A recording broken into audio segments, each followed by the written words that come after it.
Close your eyes right now and picture the Egyptians' pyramids. An image forms within half a second. You know exactly what they look like. You have known them since you were a child. A triangle, a desert, lots of sand, a thing from history class. The pyramids are not just some shapes. It is not a fact from school.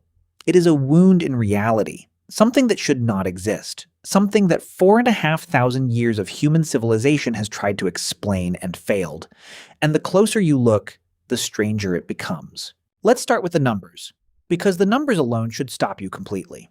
The Great Pyramid of Giza contains 2.3 million stone blocks. Each block weighs, on average, as much as a small car. Some weigh as much as a large truck. The total weight of the structure is 6 million tons. It was built without engines, without cranes, without steel, without anything you would recognize as modern technology. When it was completed, it stood as the tallest structure on Earth. It held that record for nearly 4,000 years. Nothing built after it surpassed it in height until a medieval English cathedral was raised in the 14th century.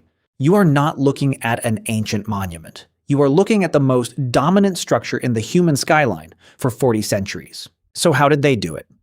For most of recorded history, the answer was simple. Slaves, tens of thousands of them, beaten and broken under the desert sun.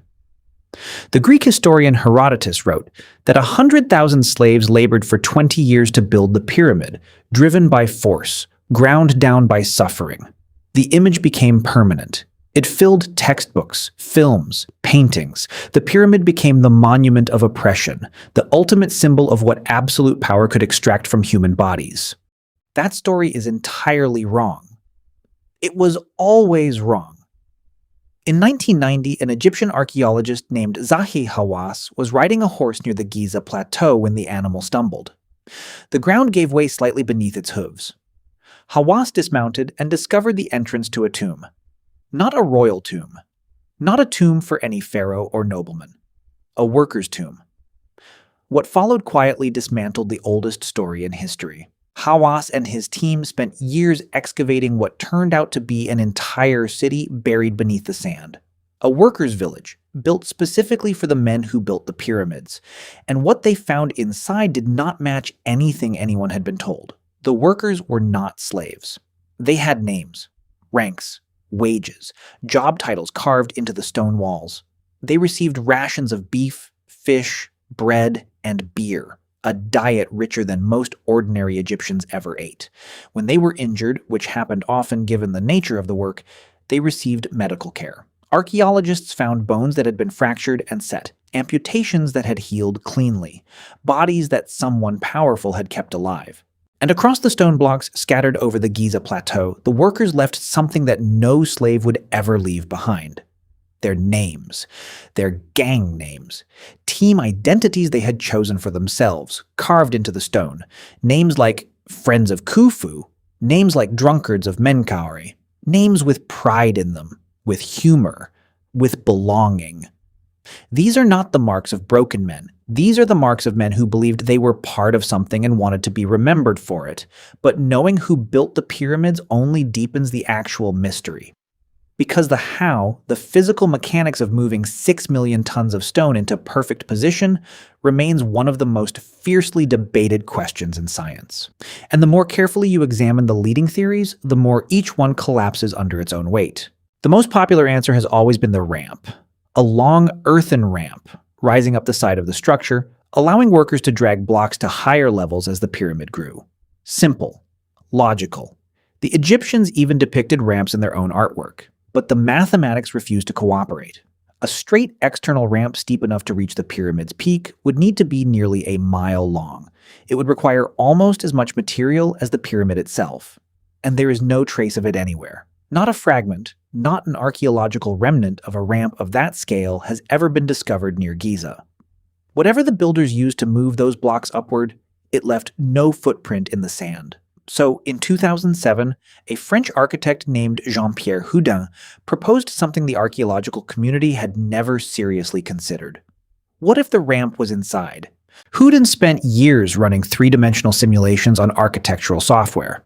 His theory, the Egyptians began with a short external ramp to construct the lower levels, then switched to an internal spiral ramp that wound upward through the body of the pyramid itself. Blocks would be hauled up this hidden corridor, removed through narrow notches near the outer edges, and maneuvered into their final positions from the surface. The theory explains something no other model could. The internal chambers of the Great Pyramid are not where structural logic would place them. They are offset, asymmetrical, inexplicably arranged in ways that only make sense if the builders were simultaneously managing a passage system inside the structure while the outer walls were rising. Then, in 2017, something happened that no one had anticipated. A team of physicists led by Kunihiro Morishima deployed a technique called muon tomography to scan the pyramid's interior. Muons are subatomic particles produced by cosmic rays. They pass through stone the way X-rays pass through flesh. By measuring where those particles were absorbed, the team could construct a three-dimensional image of the pyramid's interior without touching a single block. They found a void, a large sealed empty space, approximately 98 feet long, positioned directly above the Grand Gallery. A cavity that appears on no map, referenced in no ancient text, unknown to any archaeologist who had ever studied the structure. It had been sitting there, unseen and undisturbed, for 4,500 years. No one knows what it is. No one can reach it. There is currently no way in. The Great Pyramid is hiding something, and it is not finished surprising us. But perhaps the most quietly devastating mystery is not the ramp or the void. It is the geometry. The Great Pyramid is aligned to true north with an error of just 0.05 degrees. Not magnetic north, which drifts. True north, the actual rotational axis of the Earth. This is a precision that modern engineers achieve using GPS satellites and laser instruments. The ancient Egyptians achieved it by watching the sky. In 2001, astronomer Kate Spence at the University of Cambridge published research in the journal Nature, proposing exactly how. Her theory: Egyptian surveyors identified two stars that rotated in opposition around the celestial North Pole. By stretching a plumb line between these two stars at the precise moment they were vertically aligned, they could identify true north with extraordinary accuracy. The mathematics confirms it. And that tiny 0.05 degree deviation can be traced directly to the slow drift of those stars across centuries. Spence calculated that the deviation corresponds to a construction date of around 2478 BC, matching almost exactly what independent archaeology had already estimated from other evidence. They used 2 points of light in the night sky as a measuring instrument. And 4,500 years later, the mark they left in stone is still pointing almost exactly where they aimed it. But how did the blocks actually move across the desert? For decades, the energy required to drag stone of that weight across sand seemed almost impossibly large. The friction alone appeared to exceed what human labor could overcome. And then, in 2014, physicist Daniel Bohn at the University of Amsterdam published research in the journal Physical Review Letters that offered an answer almost too simple to believe. Wet sand. Bohn and his team had been studying an ancient Egyptian wall painting that scholars had puzzled over for years.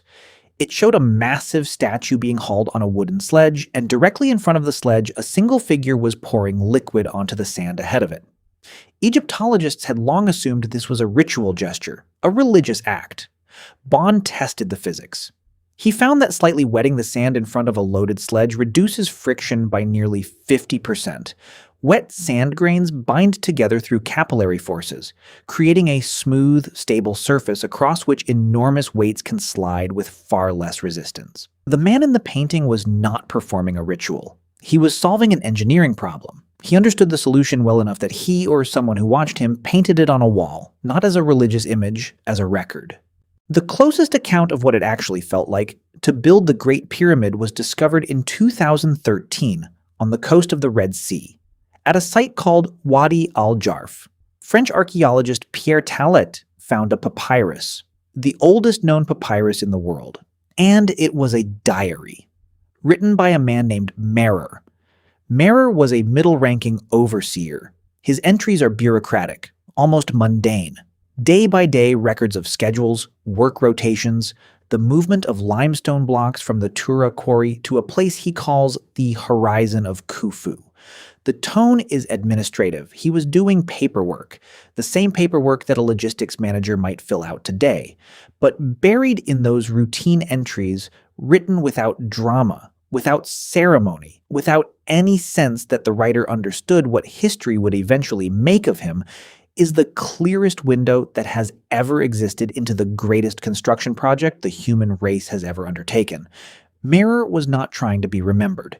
He was keeping records. His records survive. And he, a man whose name would otherwise have vanished entirely, is now the closest witness we have to an event that shaped civilization. Think about the scale of what this project actually required. It was not just muscle. It was not just mathematics. It was the organized, sustained, collective will of tens of thousands of people working across decades, all of them moving in the same direction. All of them directed toward a single structure, a structure built for a man who would be dead before it was finished, built for a journey no one had ever taken and no one could confirm was real. The people who built the Great Pyramid believed in something so completely that they were willing to spend their lives moving mountains. Literally. They were not building a monument. They were building a door from this world to whatever comes after it. And here is what stays with you. Right now, at this moment, the Great Pyramid is still standing in the Egyptian desert. Every dynasty that rose after it, the Romans, the Arabs, the Ottomans, every conqueror and every scholar who came to the base of that structure and looked up felt exactly what you feel when you look at it. That feeling has no clean name. It sits somewhere between wonder and unease, between admiration and vertigo. It is the feeling of encountering something larger than yourself, larger than your civilization, larger than your ability to fully understand. The pharaoh it was built for has been gone for 4,500 years. The workers who built it, who carved their team names into the stone with obvious pride, are also gone. The overseers who kept their daily logs are gone. The astronomers who aligned it to the stars are gone. The structure is still here, still holding a void no living person has entered, still aligned to true north with impossible precision, still at its very center, a mystery.